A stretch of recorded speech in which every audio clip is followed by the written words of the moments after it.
Race élue de Dieu, peuple racheté par son amour, soyez salués dans le précieux et glorieux nom de Jésus. Que le sacrifice de Jésus vous soit favorable. Que la puissance rédemptrice de l'œuvre de la croix soit votre vêtement dans le monde dans lequel nous sommes et dans le siècle à venir au nom de Jésus. 7 minutes avec l'évangile. Cette semaine, nous sommes sous le livre de Jean, le chapitre 18. Nous allons lire uniquement le verset premier. Jean chapitre 18, le verset premier. Voici ce que nous révèle la parole de Christ. Lorsqu'il eut dit ces choses, Jésus alla avec ses disciples de l'autre côté du torrent de Cédron, où se trouvait un jardin dans lequel il entra, lui et ses disciples. Que le nom de l'Éternel Dieu soit béni. Notre message cette semaine s'intitule « Entrons dans le jardin ». Entrons dans le jardin. Pourquoi l'homme de Nazareth doit-il être arrêté dans un jardin? Pourquoi au moment où il savait, parce que la Bible nous dit dans le livre de Jean chapitre 13, que Jésus avait su que l'heure était arrivée de passer de ce monde vers le Père. La Bible précise dans Jean 13, dans la chambre haute, il dit qu'il mit son amour à son compte. Mais ici, il s'agit de l'arrestation de Jésus. Il sait qu'il sera arrêté. Il sait que Judas doit arriver avec les sacrificateurs et les souverains sacrificateurs du temple pour l'arrêter. Mais la Bible nous dit qu'il emmena ses disciples et ils sont rentrés dans un jardin. My God. La Bible précise dans le livre de Jean, le chapitre 15, c'est l'apôtre Paul qui parle. Il dit de la même façon, nous avons revêtu le premier Adam. Il faut que nous puissions revêtir le second, le dernier Adam. Le premier Adam vivait où? Il vivait en Éden, le jardin d'Éden. Éden qui veut dire le pays des délices. Messieurs et madame, comprenez quelque chose. Si le premier Adam vivait dans un jardin, il faut que le second également vive dans un jardin.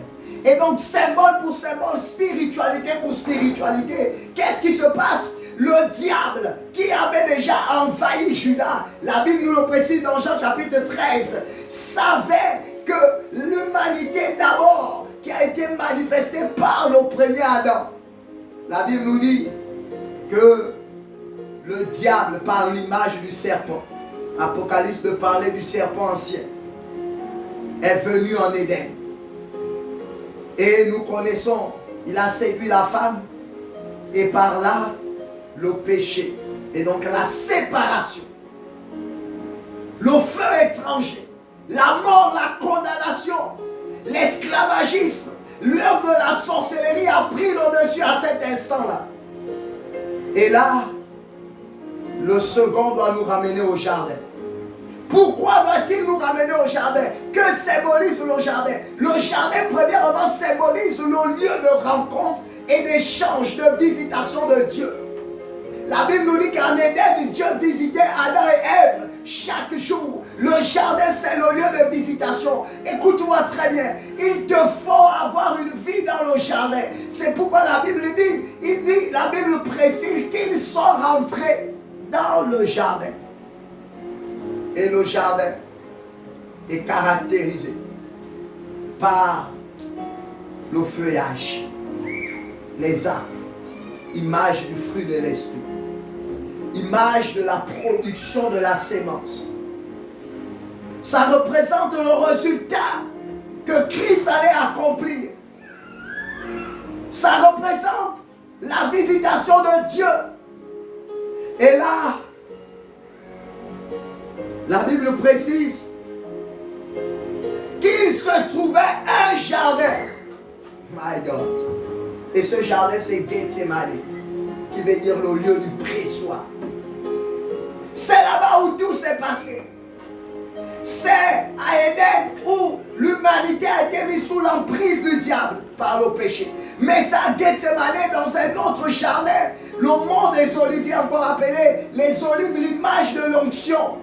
Or, que s'est-il passé dans le premier jardin? L'onction a quitté l'homme par le Saint-Esprit lorsque Dieu a dit, le jour où tu pécheras, tu mourras. La mort est rentrée là-bas, mais la vie également va rentrer par le deuxième jardin, à Gethsemane. Or, la Bible nous dit que le salaire du péché, c'est la mort. Mais la Bible précise par l'apôtre Paul, sans effusion de sang, il n'y a pas de pardon de péché. C'est pourquoi à Gethsemane, my God, à Gethsemane, lorsqu'il va prier, sa sueur va devenir du sang, parce que le premier sang qui a coulé sur la terre, c'était en Éden. C'était en Éden. Le premier sang qui appelait la condamnation entre Ève et le serpent, c'était en Éden. Telle une femme qui va pour la première fois avec un homme, c'était là-bas où le premier sang a coulé. Et le deuxième sang a coulé maintenant de l'agneau immolé qui ôte le péché du monde. Sa sueur est devenue du sang. Et là, c'était la réparation. Si un sang apportait la condamnation, le second sang apportait la liberté. Allons-y, rentrons dans ce jardin.